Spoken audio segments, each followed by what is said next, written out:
Welcome to Subhajit's tutorials. আশা করি তোমরা সকলেই খুব ভালো আছো। আজ আমি ডিসকাস করব প্রসেস রাইটিং কিভাবে খুব সহজেই লেখা যায় সেই বিষয়ে। রাইটিং স্কিলের সবচাইতে সহজ টপিক হলো প্রসেস রাইটিং, কারণ মাত্র কয়েকটি স্টেপ ফলো করলেই তোমরা খুব সহজেই এটি লিখতে পারবে এবং এক্সামে ভালো স্কোর করতে পারবে।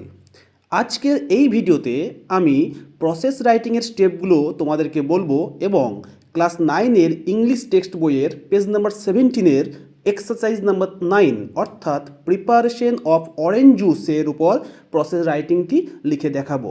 তাই চলো ভিডিওটি শেষ পর্যন্ত মন দিয়ে দেখতে থাকো এবং চ্যানেলে নতুন হলে অবশ্যই সাবস্ক্রাইব করো, আর ভিডিওটি ভালো লাগলে লাইক এবং শেয়ার করবে, এটা আমি আশা করি।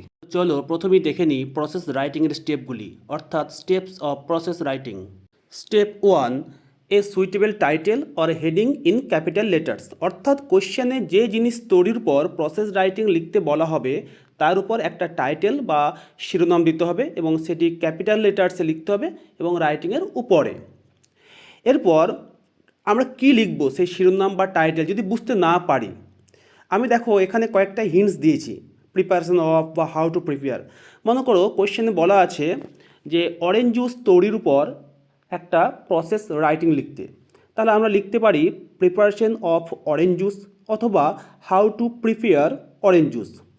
আবার কোশ্চেন হয়তো বলা আছে যে how to produce hand sanitiser বা প্রোডাকশন অফ হ্যান্ড স্যানিটাইজার নিয়ে লিখতে, বা হয়তো বলা আছে যে একটা বিল্ডিং কীভাবে তৈরি হয় তার উপর প্রসেস লিখতে, তাহলে আমরা লিখতে পারি কনস্ট্রাকশন অফ এ বিল্ডিং।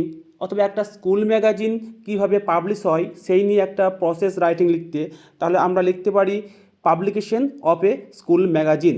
তাহলে তোমরা এই টাইপের একটা টাইটেল চয়েস করবে এবং রাইটিংয়ের উপরে ক্যাপিটাল লেটার্সে সেটা লিখবে। এরপর দেখো স্টেপ 2, অর্থাৎ যে জিনিসটা তৈরি নিয়ে আমরা প্রসেস রাইটিং লিখব সেই জিনিসটা কি, এটা একটা ফুড না ড্রিঙ্ক না ইউজফুল থিং, সেটা নিয়ে একটা সেন্টেন্স লিখব, পারলে দুটো সেন্টেন্স লিখব। এরপর স্টেপ 3, এক্ষেত্রে আমরা একটি কমন সেন্টেন্স অবশ্যই মনে রাখব। যে কোনো প্রসেস রাইটিংয়ের ক্ষেত্রে এটা লেখা যেতে পারে। যদি এটা প্রিপারেশন বোঝায় তাহলে লিখতে পারি ইট ইজ প্রিপেয়ার্ড বা ইট ইজ প্রডিউসড বা it is constructed through a number of steps. এই সেন্টেন্সটা আমরা অবশ্যই মুখস্থ রাখব এবং প্রত্যেকটা প্রসেস রাইটিং লেখার শুরুতেই প্রথমে একটা ইন্ট্রোডাক্টরি সেন্টেন্স দেব, তারপরেই এই লাইনটা লিখব। এরপর দেখো স্টেপ 4, ইউজ অফ লিঙ্কার্স, অর্থাৎ প্রসেস রাইটিংয়ের প্রতিটা স্টেপের মধ্যে সংযোগকারী হিসাবে আমাদেরকে কিছু লিঙ্কার ব্যবহার করতে হবে। এই লিঙ্কারগুলি কি? At first, then, next, after that, later, now, at last, finally. আমাদের এক্ষেত্রে মনে রাখতে হবে প্রসেস রাইটিংয়ের যে প্রথম স্টেপ এবং তার সঙ্গে যে সেন্টেন্সটা লিখব সেক্ষেত্রে প্রথমেই লিখব অ্যাট ফার্স্ট, এবং যে শেষ স্টেপটা সেক্ষেত্রে যে সেন্টেন্স লিখব তার সঙ্গে আমরা অ্যাট লাস্ট বা ফাইনালি এই লিঙ্কারটি ব্যবহার করব।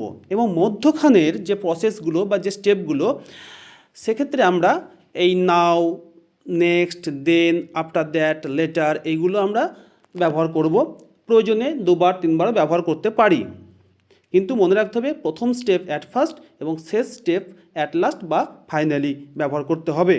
এরপর স্টেপ 5, অর্থাৎ passive voice of the verb in simple present tense, অর্থাৎ ফ্লোচার্টের পয়েন্টস বা হিন্টসে যে ভার্ব দেওয়া থাকবে সেই ভার্বের সিম্পল প্রেজেন্ট ফর্মের প্যাসিভ ভয়েস করতে হবে।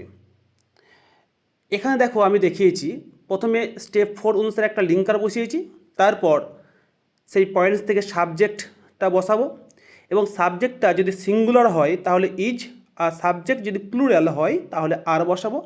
তারপর ভার্বের V3 ফর্ম বসাবো এবং আদার্স কোনো কিছু থাকলে সেটা বসাবো। এরপর স্টেপ 6, একটা কনক্লুডিং সেন্টেন্স লিখব। আমি এখন একটি process writing step by step তোমাদেরকে লিখে দেখাবো যাতে পুরো বিষয়টি তোমাদের কাছে ক্লিয়ার হয়। তাহলে দেখতে থাকো। এখানে আমি ক্লাস 9-এর পেজ নাম্বার 17 এক্সারসাইজ নাম্বার 9-এর কোশ্চেনটি তোমাদের সামনে তুলে ধরেছি। দেখো, use the following flow chart to write a paragraph within 100 words on how to prepare orange juice. এবং দেখো এখানে কিছু পয়েন্টস দেওয়া আছে। Oranges bought from the market, sorted, rotten ones removed, cleaned, peeled, put in juicer, juice extracted, sugar and preservatives added, poured in bottles, sealed, ready to be sold. এখন আমি এই পয়েন্টসগুলোর উপর ভিত্তি করে এবং আগের যে স্টেপগুলো আমি বললাম সেই স্টেপগুলি ফলো করে এই অ্যান্সারটি লিখব, তোমরা দেখতে থাকো। তাহলে দেখো, 1 নম্বর পয়েন্টে বা 1 নম্বর স্টেপে আমি বলেছিলাম কি একটা টাইটেল দিতে হবে। আমি এখানে টাইটেল নিয়েছি প্রিপারেশন অফ অরেঞ্জ জুস। আমি লিখতে পারতাম how to prepare orange juice. Step 2তে আমি কি বলেছিলাম, একটা ইন্ট্রোডাক্টরি লাইন, অর্থাৎ যে জিনিসটা তৈরি করব সেই জিনিসটা কি। এখানে অরেঞ্জ জুস কী জিনিস, তো orange juice is a healthy or delicious drink, first sentence হলো।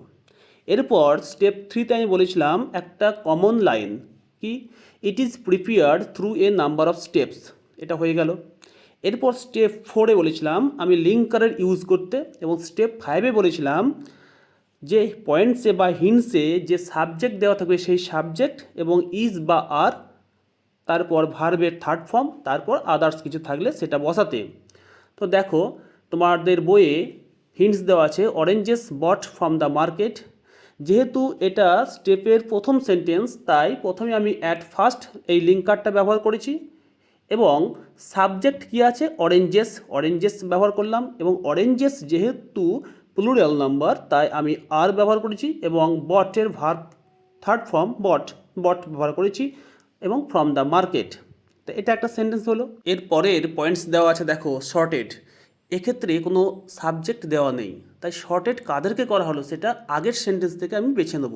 অরেঞ্জগুলোকে শর্টেড করা হয়েছে, তাই প্রথমে আমি ব্যবহার করেছি একটা লিঙ্কার দেন, তারপর দে বা অরেঞ্জেস, যেহেতু প্লুরাল তাই ব্যবহার করেছি আর, এরপর ভার্বের V3 অর্থাৎ থার্ড ফর্ম শর্টেড ব্যবহার করেছি। 3 নম্বর পয়েন্টসে দেওয়া আছে রোটেন ওয়ান্স রিমুভড, অর্থাৎ পচা কমলালেবুগুলোকে বাদ দেওয়া হয়েছিল।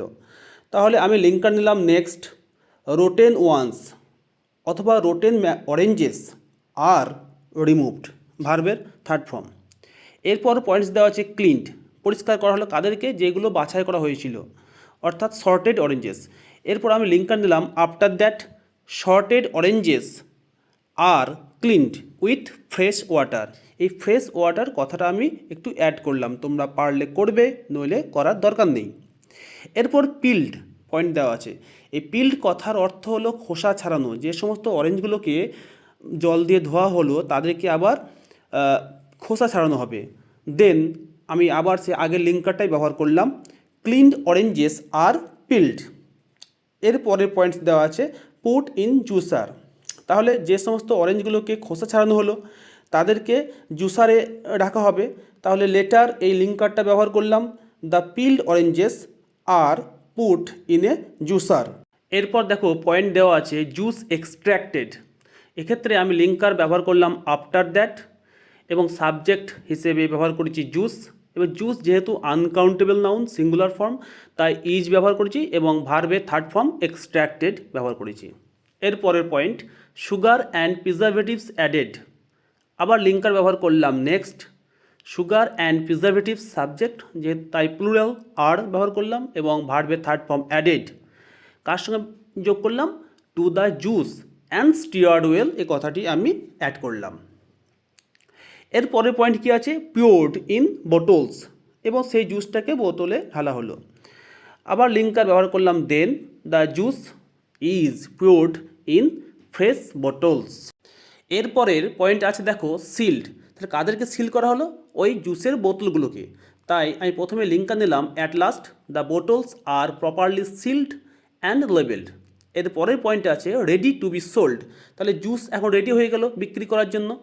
তাহলে আমি লিঙ্কার নিলাম নাও বা ফাইনালি অবশেষে, the juice is ready to be sold in the market. তাহলে এই ছিল স্টেপ বাই স্টেপ সহজ উপায়ে প্রসেস রাইটিং। আশা করি তোমরা বুঝতে পেরেছো। এরপর তোমাদের সুবিধার জন্য কমপ্লিট রাইটিংটি দেওয়া হলো, তোমরা দেখে নাও এবং নিজ নিজ খাতায় লিখে নাও।